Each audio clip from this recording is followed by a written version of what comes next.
Hello. Hello. Hello. How you doing? Very good. How are Good. you? I'm doing good, and let me tell you first off, right off the bat. So when the new album came out last year, I hadn't heard of you guys until then. I saw on the Blabbermouth the article pops up, and I'm like, Lucifer, what's this? So right away, I'm intrigued by the name, and that sucked me in. So I became a fan then, but a few months ago, I'm scrolling through Facebook, and there's a Facebook Live video of you guys in concert. And right at the moment I caught it, you guys were doing a cover of the Paul Stanley song, Take Me Away. And I was like, I'm just in love with these guys now forever because I love that song. I'm so glad that Paul did it. Paul worked its magic. It's such a beautiful song. Yes, it is. What made you guys want to do that song? I mean, that's just. I mean, and it fits you guys perfect. Well, it started with us being invited to go on the Kiss cruise, and we had previously spoken about the song, and then it was kind of a no-brainer to bring that kind of set list onto the ship, So we kind of played that song live on tour dates leading up to the cruise, so that on the cruise it would sit tight. Yeah. I mean, I started listening to Kiss when I was a toddler almost. And so I think Paul Stanley's whole album is a really good album. And Absolutely. That song is very good. Yeah. Now you guys have any plans to possibly record that? Because I know you guys have done some covers. Yes. You going to record it? Yeah, totally. We'll record it, yes. That's awesome. Don't tell anyone. I know nothing. Now, going back to the band itself, like the sound of the band, I mean, you guys just ooze the 70s. But it sounds original, which is super cool. Oh, that's nice. Thank you. Yeah, thank you.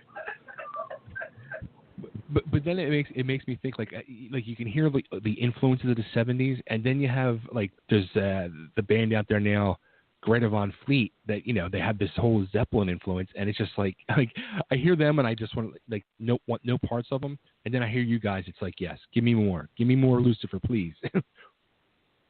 Wow, thank you for the nice. flattery. That's very nice.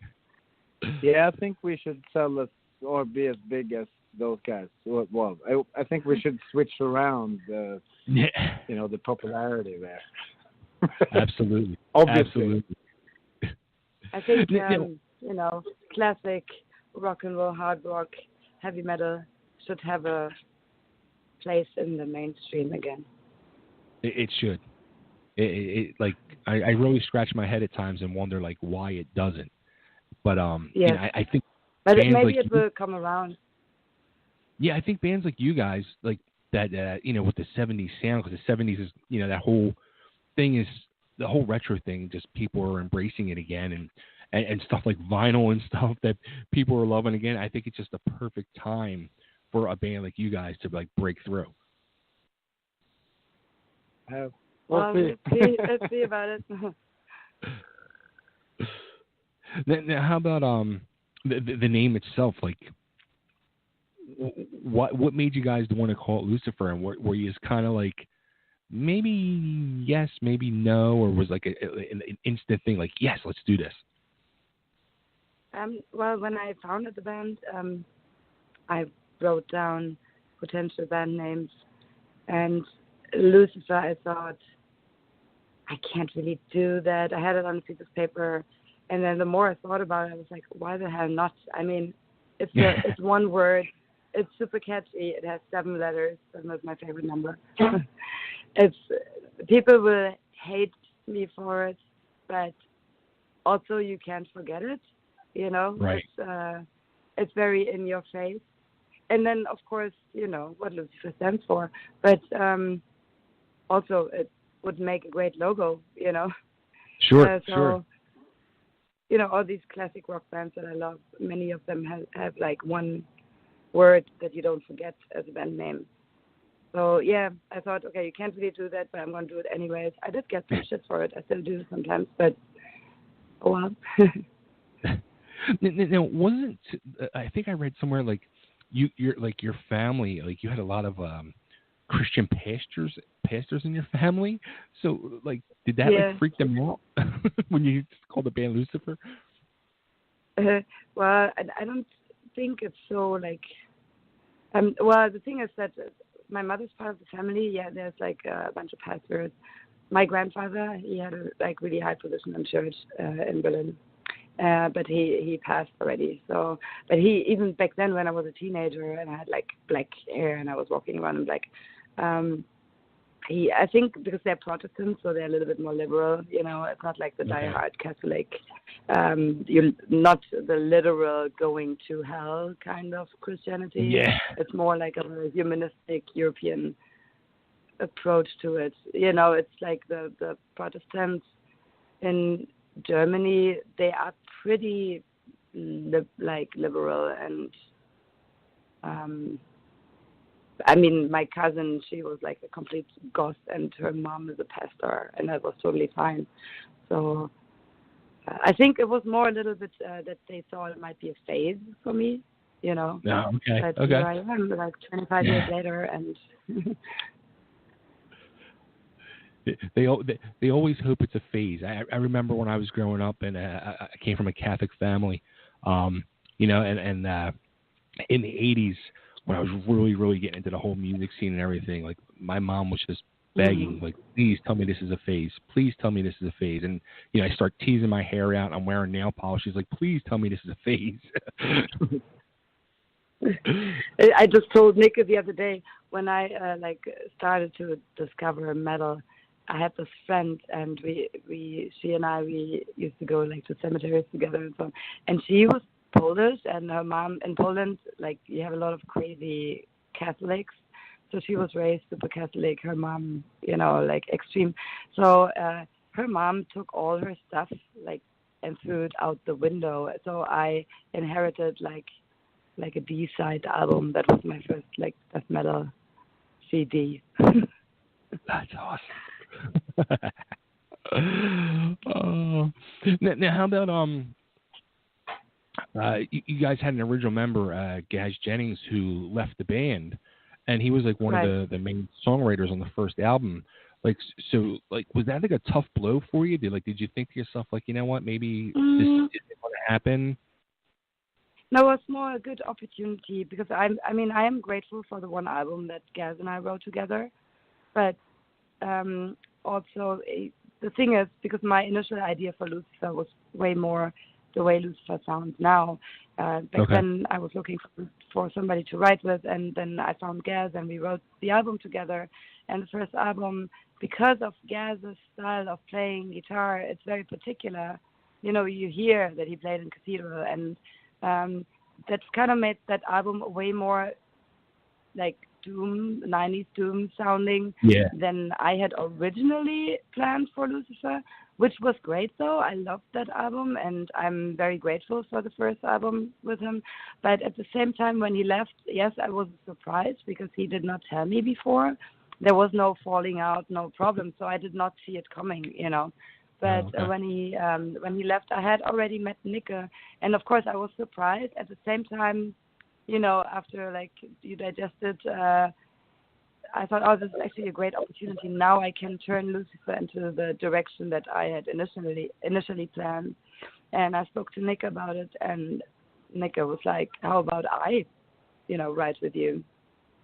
And yeah, at first I was skeptic, but then we did it, and it's the first song we did together was Dreamer, and then it was clear that we were so much on the same page, with influences and everything. And also aesthetically, not only musically, but also aesthetically, how everything is done visually for the band. So, this turned out to be a real stroke of luck for me.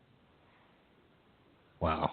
So, I mean, that's one of them things where, sometimes, yeah, sometimes things happen for a reason, and I guess that was the reason, on the bigger and better things. Yeah, exactly. Yeah, you'd think, and then, yeah, totally. No, we have a ball, and Nick and I ended up getting married, and now we have like a blast going on tour together. It's really awesome to be able to do all that stuff. Now how's that for you guys? Like, is that difficult sometimes to separate band from marriage? No, we don't need to. I think it makes it easier. I think it's harder when you have somebody sitting at home, because it is hard to, for people who are not musicians, to have a partner that's touring.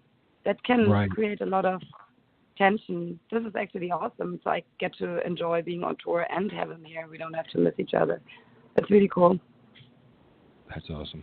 It's like a win, like winning the lottery for me, actually. That's beautiful. Oh, that's great.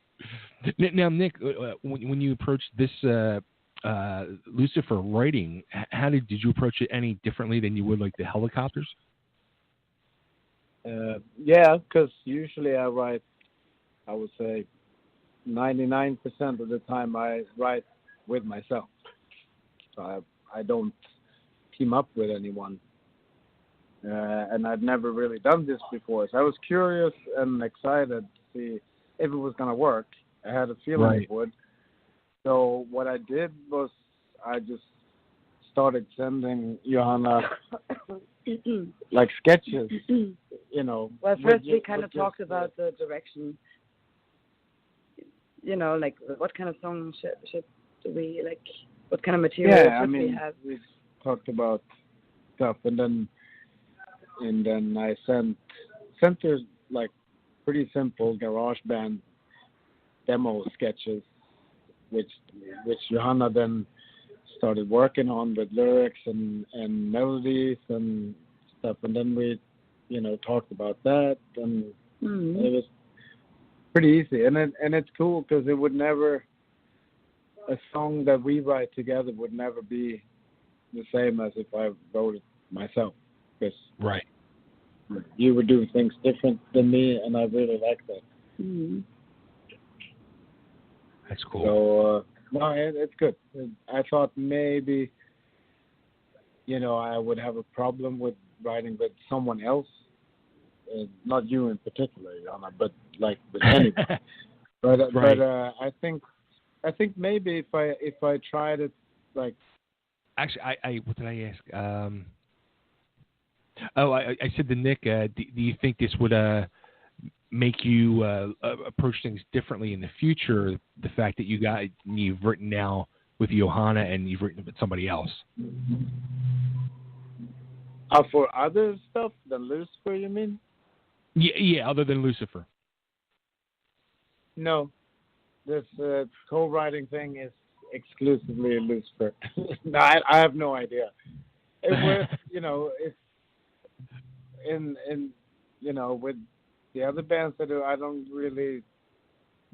He doesn't let anyone. No, it takes a special person to get into that area of mine.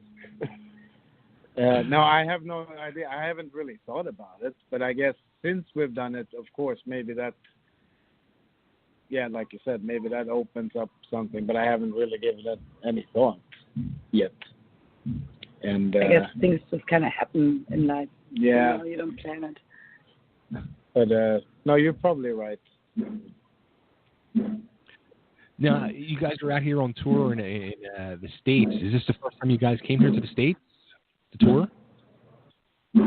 No, you've been on a tour. Yeah, I've done one tour with Lucifer in the first lineup, like 2015, I think. Okay. For 6 weeks, we were supporting High on Fire and Paul Bearer. Oh, okay. Mm-hmm. And yeah, last year we played Psycho Las Vegas and the Kiss Cruise, which is technically not the U.S. Now, this tour you guys are doing, I see it's called Part 1. So do you guys already have a Part 2 planned? Yes, there will be a Part 2 a little later this year. Okay, cool. Very cool. West Coast, I can say that. Okay. Now, how about I also saw too. You guys were doing like some unplugged stuff for radio stations. Would you guys be doing any like acoustic versions of songs, recording wise, or unplugged shows or anything? No, I mean, I don't think we would record that. We do that, like if there's like an in-store record shop thing. But I don't feel very inclined to record that. And then these little acoustic sets are usually limited to 2 or 3 songs. So I don't think I want to put too much energy into that. We like electric guitars. Now, I would also add to that, I'll never say never. Yeah, okay. Never say never. Yeah. Extreme more than words. No. There you go. That could be interesting. We used to. That's so horrible. Yeah. No, it could not be interesting. I'm sorry. I'd rather put a campfire out with my face. or how about Close My Eyes Forever? There you go. Oh yeah. Who was it? Ozzy and Lee Aaron? No, Ozzy and Lita. And Lita Ford. Who Yeah, was yeah. it then? Lita Ford. Lita Ford. Yeah. I love both of them. Not that song. Maybe though. not that song. I don't even remember how it goes. Ooh, it's getting loud here. The support band is line checking. Okay. Well, real quick. Oh yeah. Are you from New York? Are you gonna come to our show? Actually, I'm in Philadelphia. My number's New York, but I'm in Philadelphia. You guys are here next Thursday night. All right. Are you gonna be there? I'm going to be there. Well, I'm coming. If you are you coming? Okay, tap us on the shoulder, say hi. Absolutely. I can't wait. So, where should we send everybody to go to find out more about Lucifer and get the music and everything? Yeah, the web page is Lucifer.church. That's actually directed to the Lucifer Facebook, and there you find all infos, all the different social media channels and Spotify links, etc., merch, and so on. Lucifer.church. Awesome.